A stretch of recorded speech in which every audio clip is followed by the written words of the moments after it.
up the floor. Ejai, welcome to the live. Thank you, guys. Meanwhile, sorry, please. Meanwhile, guys, if you're enjoying the show, please, let's power tap the live. Please power tap the live. Can I speak briefly? Oh, please. Who is that? Pages. Please, Ejai, let me respect na senior man, please. Yes, Sorry. I see the white bears everywhere. So welcome, sir. Thank God you made me put it. I had to put it so. Let me tell you one few things. Coincidentally, I was in the same university with Peter Obi in University of Nigeria and Nsukka. Listen, you're lying, sir. When he was reading statistics, when he was reading philosophy, I was reading statistics. Wait, sir. Sorry, please. Sir. Yes. So you're a super lion. Yeah, hold on. No, let me finish. I didn't finish in Nsukka, but I was there in Zik Hall. A2 was my room. Zik Hall, A2. That was my room. Myself and Emefele, the former governor of CBN, we were roommates. The same time, Peter Obi was a student in UNN. Now, in my second year, I got a scholarship, which I fought for when I was in high school. That was when Nigeria was good. I got a Commonwealth scholarship to continue my statistics degree program. And then they said all the 6 of us who got it must do it in National Bureau of Statistics at the University of Ibadan. That's why I transferred to UI. Wow. And I finished UI. Now, after my degree program in the university, I lectured as Yawatek as a lecturer. Then I realized that the salary of lecturers was very, very poor. And my colleague, Emefele, had entered the bank. And he told me, so boy, look at what you're earning now. Look at what they are paying us in the bank. That time, I now joined Zenith Bank in 1992. Now listen, at that time, Tinubu was the chief accountant of Mobile. Emefele was his account officer. I was working under Emefele. So I knew Tinubu one-to-one. So what I'm going to tell you guys, gentlemen, is this one. I not only knew Tinubu very well, I also know Peter Obi very well. So listen to me very well. This is what I'm telling Nigerians. I hope people can understand this thing. I was just speaking to my kids, and I tell them that the reason I'm ashamed of my generation is that my generation enjoyed Nigeria so well, and instead of living Nigeria better, we are living Nigeria worse than we met it. These days, who is that person in Nigeria now that will leave secondary school, pass JAM, and do well in the university and get the Commonwealth scholarship? Nobody again. That program is dead. That program is dead. Who is that person that will go to, who has nobody and will be able to enter by merit, right? Go to the university and lecture and enter the bank by merit. Those programs are dead. Who is that person that when you know you have nobody to sponsor you, right in the university, the 50 kobo per meal, government will give you plus state bursary. And you can survive without parental support in the university. These are the things we inherited. And my generation failed to hand it over to our kids. That's why I said I will not forgive them. This is my generation. Because if you do not know what we went through, you will not understand how bastardized the economy is today. Now, why I've seen both of them clearly and closely. And that's the reason why I'm telling Nigerians, if only you can give Peter Obi a chance. After 4 years, I swear, if he leaves, you are going to call him back. God bless you, sir. I swear, I'm not betting my life. If he leaves, you are going to call him back. So, guy, you can't go. Don't do Alex Oti. It doesn't take 8 years to make an impact. Thank you. If you want to make it doesn't take. How many months does it take Tinubu to make an impact in devastating our economy? It's just 1 month. Remove subsidy, remove this thing, because it didn't sit down to calculate it, to reflect on it. It's not up to now. It's not interested. I'll just tell you one thing now. Now, P2B said it can bring in almost 10,000 megawatts of electricity into Nigeria through solar power alone. And he traveled to Egypt. Many of you may not know. He went to Egypt to see how Egypt did it. And Egypt said, yes, we can do it. But the problem is Nigeria is very corrupt. But what did Tinubu do? Right? Egypt said they can do it with 170, not Egypt now, the people that were doing did it in Egypt. With 185 billion naira, that would have been the cost before this exchange rate. But what did Tinubu do? He came into the country, he became a president, he installed solar power only for himself in Aso Rock and left the other place. Obi will never have done that. Facts. He will never have done that. He will never have said, let me abandon my people and make only myself comfortable. Obi will never have taken 150 billion to go and buy a private jet for himself. Listen, I am a professor in Canada. I'm a professor of statistics and econometrics in Canada. Listen to me.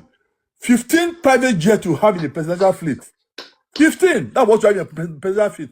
Obi will never keep 15 private jets in his presidential fleet. Hi. But the choices are very high. You will sell all of them, like the president of Croatia did. In Canada, we have the best aircraft manufacturing company in Canada called Bombardier. My prime minister in Canada does not have a private jet. If he's traveling, they will take one of the jets and put a label, Prime Minister of Canada. When he comes back, that jet goes back to the Air Canada fleet. We, who cannot make a bicycle spoke or a tire, we have 15 in the presidential fleet. And if you go to Bombardier, Nigeria is the third highest patronizers of private jet in the world. Nigeria is the third. 1, 2, 3. And they are wondering, and you guys say you are poor. You guys say you are poor. You are the third. 1, 2, 3 of people who own private jets.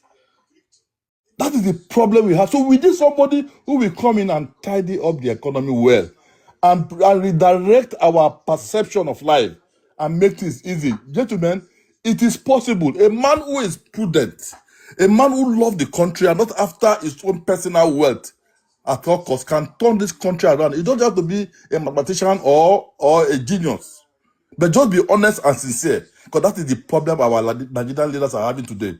After my generation enjoyed these good things, you know what they did?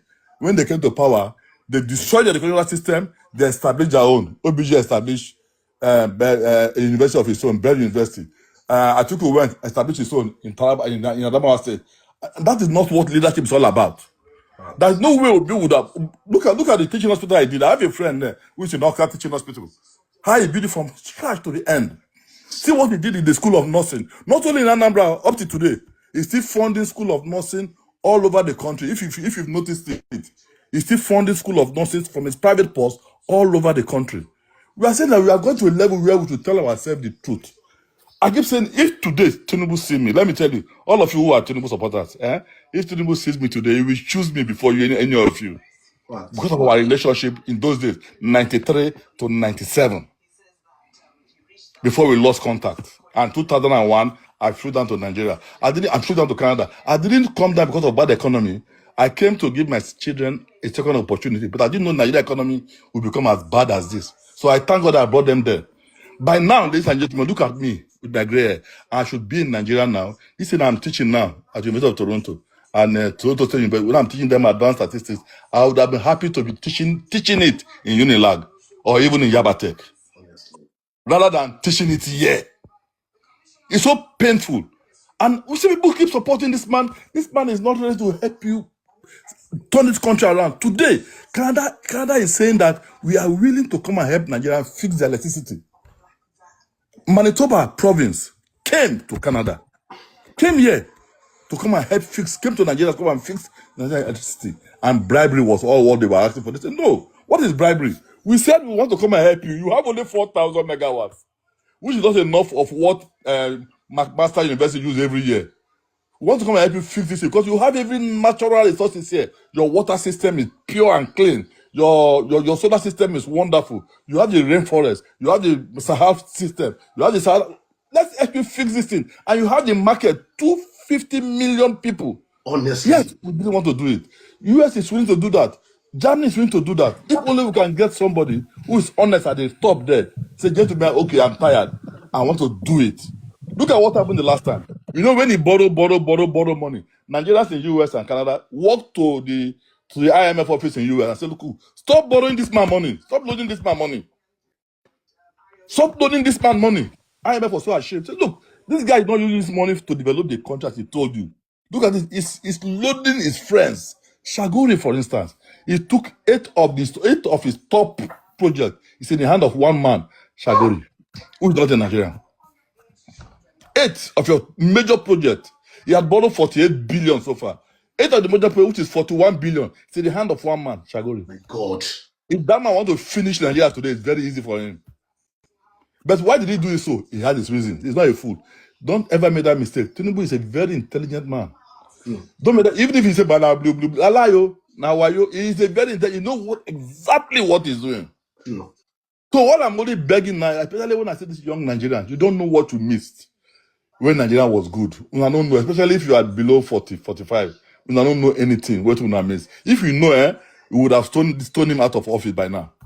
If you know how beautiful this country was, in UCH Ibadan there, Saudi Arabia, their king was coming for treatment in UCH Ibadan. Saudi Arabia king was coming to UCH for treatment. I was in my final year, 1985, 1984, 85, in my final year, BS statistics. I have not finished my final exam. Where three of us apply, we are making about first class, apply for a PhD in Cambridge. We were given admission. Go and do it now. Nobody will give you admission. We are in our final year. Sir, please, sir, please. So I can go on and on. It's so painful. Sir, please. I want. Please, can you be a special guest for me tomorrow, please? Why not? Tomorrow is Tuesday, Wednesday. Yes, I can be. Please. But I just want our young Nigerians to the Do you know why I asked? Do you know why I said this? Yeah. I'm going to cut off this particular submission you have today and amplify it, and I will bring in, by the grace of God, tomorrow. All of us here will bring in thousands of Nigerians here. Yes, the reason I'm driving is I want to make sure that young Nigerians know what they've lost. I am. Let me say I'm privileged because you know what? When I was schooling in primary school, let me shock you. In Lagos in the 60s and 70s, listen, primary school. I was living in Ajegule. If you know Ajegule, you know Lagos a bit. I attended a Papa Baptist primary school. Twice a week they give us. No, it's bigger than this. They give us a tin of Latogen milk, Latogen powder milk, free of charge. They give us, we just drink them, just eat and they go. Latogen, that was what we were enjoying. Latogen powder milk, free of charge. Milk, that big cup. Sir, so that we can grow what? So we can hear me, sir? Can you hear me, sir? I want to ask you a question, please. At that point in time, was there pipe-borne water in Lagos? Yes. Oh my! I said, listen, Ajegule. If you know Mba Street, I'm not even Ajegule now. If in Mba Street, go to local government area, there's a public pipe-borne water. My parents live at 18 in Mba Street. We trek to go and fetch pipe-borne water and bring it back. It's soon related as a pipe-borne water. In Mba Street, Ajegule, the pipe water. Not talk of Ikoyi and VI, which I don't even go. If you go to Papa area, today Papa. Go to Papa, that's where we go to sell bread for our parents. We cross from Papa, from Ajegule, through Marine Bridge, to Papa to sell bread. Papa was called European Quarters in the 60s and 70s. My brother, Papa was as good as any settlement in Florida or Canada today. That time, when we carry bread on our head, go sell bread. Fine butter bread. We finish selling before we go to school. Then school, you have morning school, afternoon school. If you are in afternoon session, you go and celebrate for your mother in the morning. But that is how the place was beautiful. But see how they. I said, because you did not see what happened before, so you're not able to hold these guys responsible. For people like us who saw it, I said, God, when I became a branch manager in Zenith and I went to Papa, I cried. I said, is this a Papa we were growing up and was, oh my God, Nigeria messed up everything. Our problem is leadership, brothers. Leadership, don't be carried away by tribe. I beg you. Don't be carried away by tribe. Don't be carried away by anything. Look at the number of Nigerians in my class there in Toronto. Look at the number. If you have 100 students today, you have about 30, 40 Nigerians. Some of them are vice principal of secondary schools. They jackpot to imagine somebody become a principal of a secondary school or a vice principal of a secondary school. Jackpot to come and be washing people's bomb and sorry to say that type of thing, because he's running away from bad governance. And that same person is saying, the devil is the best. I say, it's not your fault. You don't know anything. If you know, you realize that, boy, forget it. Nigeria is a beautiful place. That's what I'm telling people. If this country, if we got it right, people like me, if we got it right, people like me and many more like that will fly down. And so many other people. But because people are running down here, because of the bad governance. Now see how bad it is now. You go to a level now, people are coming to kidnap people and killing and banditry, and you say, hey, what is this? What is going on? But we don't understand. Because you don't understand. That's what my own is to let the younger ones know that, hey, once upon a time, this land was blessed, beautiful. Please, sir, Sir, The land is please. still blessed, so Please, the sir, land is still, please. you know why I Please, still say the land is still blessed? You know why? please, I'll have to stop you here. I'll have to stop you here, Okay, please. okay, no problem. I'll Because see you tomorrow then. please, you're making I'll me see you get so tomorrow. emotional right now. Please, sir. Yes, I Please, bless you. I'll see you let, tomorrow. let, let, Okay. let me save this for tomorrow. God bless you, sir. All Thank right. you God bless so you much. too. Thank you so much. Thank you too. Oh my goodness.